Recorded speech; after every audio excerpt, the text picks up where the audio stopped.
বাংলাদেশের জনপ্রিয় অভিনেত্রী বিদ্যা সিনহা মিম আবারও দেখালেন ধর্মীয় সম্প্রীতির এক অনন্য উদাহরণ। সনাতন ধর্মের অনুসারী হয়েও প্রতি বছর রমজান মাসের প্রথম রোজায় প্রিয়জনদের নিয়ে ইফতার করেন এই তারকা। এবছরও তার ব্যতিক্রম হয়নি। রবিবার পবিত্র রমজান মাসের প্রথম দিনে ঘরোয়া পরিবেশে প্রিয়জনদের সঙ্গে ইফতার করলেন বিদ্যা সিনহা মিম। সেই মুহূর্তের একটি ছবি নিজের ফেসবুক পেজে শেয়ার করলেন তিনি। ক্যাপশনে লিখলেন, এই বরকতময় রমজানের প্রথম ইফতার তার প্রিয়জনদের সঙ্গে শেয়ার করলাম। একতা, আশীর্বাদ এবং সুন্দর মুহূর্তগুলোর জন্য সবার কাছে কৃতজ্ঞ আমি। মিমের এই উদারতা আর ভালোবাসা ভক্তদের হৃদয় ছুঁয়ে গেছে। প্রতি বছরই রমজান ও ঈদে একই সম্প্রীতির বার্তা মুগ্ধ করে সবাইকে। এমনকি ঈদ উল আজহার সময় কাজের সহকর্মীদের জন্য কোরবানিও দেন তিনি। এতে তার প্রতি আরো ভালোবাসায় ভরে ওঠে ভক্তদের মন। বিদ্যা সিনহা মিমের অভিনয় জীবনেও বেশ সমৃদ্ধ।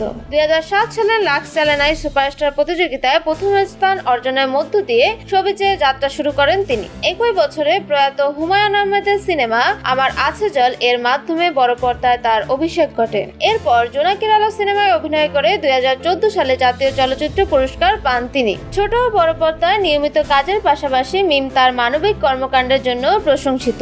এবারে রমজানেও তিনি সবাইকে রমজানের শুভেচ্ছা জানিয়েছেন। রমাদান মুবারক সঙ্গে যুক্ত করেছেন নতুন চাঁদের ইমোজি ও একটি হাস্যোজ্জ্বল ছবি। ধর্মীয় সম্প্রীতি, ভালোবাসা আর মানবিকতার এমন দৃষ্টান্ত সত্যি অতুলনীয়। বিদ্যা সিনহা মিম আমাদের দেখিয়ে দিয়েছেন ধর্ম শুধু বিশ্বাসের জন্য নয়, এটা ভালোবাসা ও একতার প্রতীক।